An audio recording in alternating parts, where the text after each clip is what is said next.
You know, the show that we did in Amsterdam, like it was on the Monday night, so it was very fresh in everyone's mind, and it was a very emotional show because of that. And the promoter got up and made a great speech before the show, saying, "The terrorists can't take away our music. You know, we have to it's part of our lives, and just to think it's a place where you feel totally safe. You never, it wouldn't have crossed your mind before."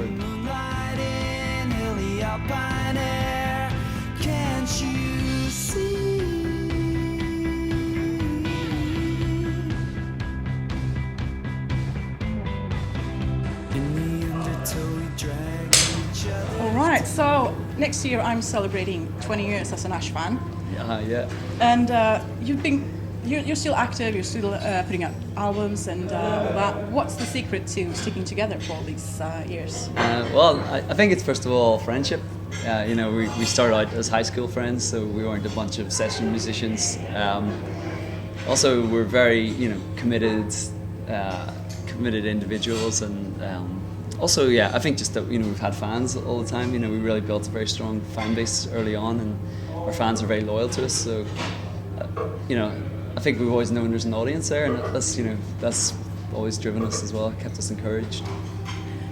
So, how often do you recognise people in the audience? Quite often, yeah. There's we've got good hardcore fans. And it's always a treat when they pop up in unexpected places as well. It can be quite sad if you go somewhere you're expecting to see someone, but they can't make it, or they moved country or something. But I gotta give a special hats off to the Japanese, who travel far and wide to see us everywhere. They're very dedicated. Yeah, they're amazing.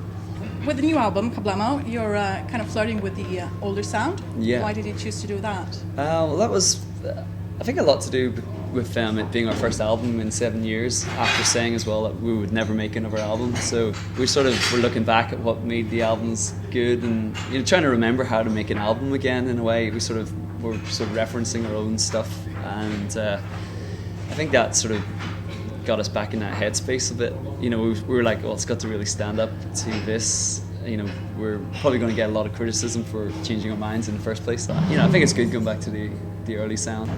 Do you ever go back and listen to the old albums? Rarely, unless it's for referencing thing, or if we want to play a song that we've forgotten how to play. Yeah. So, just sometimes, not much.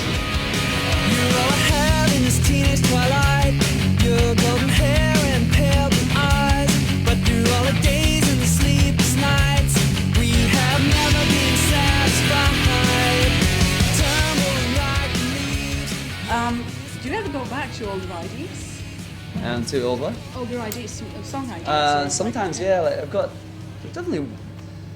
Yeah, actually quite a few times. Normally there's one that's left off the previous album that turns into one of the best songs in the new album. For example, Burn Baby Burn was something we were working on for Nuclear Sounds, but it didn't have a very good chorus.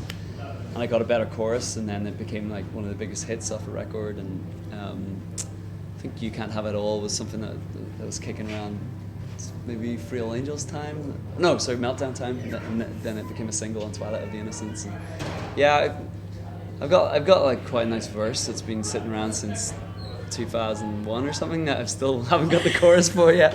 So it'll probably come out someday. So it hasn't even been a week since the horrible things in Paris went down. Yeah. I talked to a friend growing up, and she grew up in South Africa during apartheid, and you grew up in Northern Ireland with IRA. Yeah. And so you've seen this kind of, not this kind of thing, but yeah, experienced bands not coming and playing and all that. Yeah. Do you think bands will avoid Paris now? Or? Yeah, I wonder if a lot of shows will be kind of cautious to begin with, but I think it's worse. It's kind of sad that certain bands are not touring all of Europe. They're cancelling their whole European tours, and I think it's important to keep going. And the show that we did in Amsterdam, it was on the Monday night, so it was very fresh in everyone's mind, and it was a very emotional show because of that. And the promoter got up and made a great speech before the show, saying, "The terrorists can't take away our music. We have to it's part of our lives." And it was pretty emotional just being up there on stage.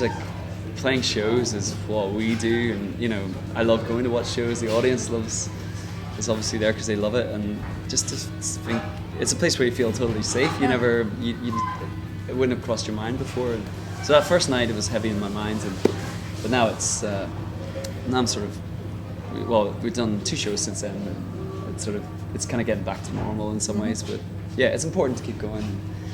In Northern Ireland, people didn't come very much to play. We missed a lot of international bands, and it was hard even for local bands. There wasn't many places to play, so when there was music, people were very grateful for it. So I brought along a couple of questions from my friends that I've gotten to know because of your band. Yeah. So first, Carly in Melbourne wants to know if you're planning to come to Australia anytime soon. Oh yes, I believe we are in. We're talking about March actually, so very soon actually. I can't wait. She also wants to know if you adopt different personas when you're writing different types of songs, because they can't all be based on personal experience, or can they? Oh yeah. Well, I think I do think a lot of the best ones actually turn out to have some sort of grain of something that's happened in my life, or when I put some real genuine feelings into it. A lot of the best songs are breakup songs, and you just can't go through your life trying to, get sabotaging everything to get some good songs. So. But sometimes you can draw from stuff from like a long time in the past, but often like songs about my life, I embellish them a lot. Of course, you have to. Yeah, so it goes off in a whole different tangent, but sometimes the starting point is something real. Jodie, she wants to know who the girl from Mars is. Sort of have a vague. It's sort of like it's a composite of a few kind of things that went on in my life, I guess. But I think the main part is it was my first girlfriend when I was 15. We broke up after, it was maybe only a 6-month relationship, I guess, but it had a big profound effect, and I think the following summer I was still very like missing her and lonely. So I think that was, it was like someone far away, very distant, you couldn't get much further than Mars. So I think that was part of it. But also I'd also been on a really great like family holiday in France, and so a lot of sort of the beach scenes and smoking Henry Winterman cigars and stuff like that. This kind of stuff I was doing with friends on holiday in France when I was like 16, I think. So, yeah. Awesome. Thank you so much for taking the time. Yeah, pleasure. Great to chat to you.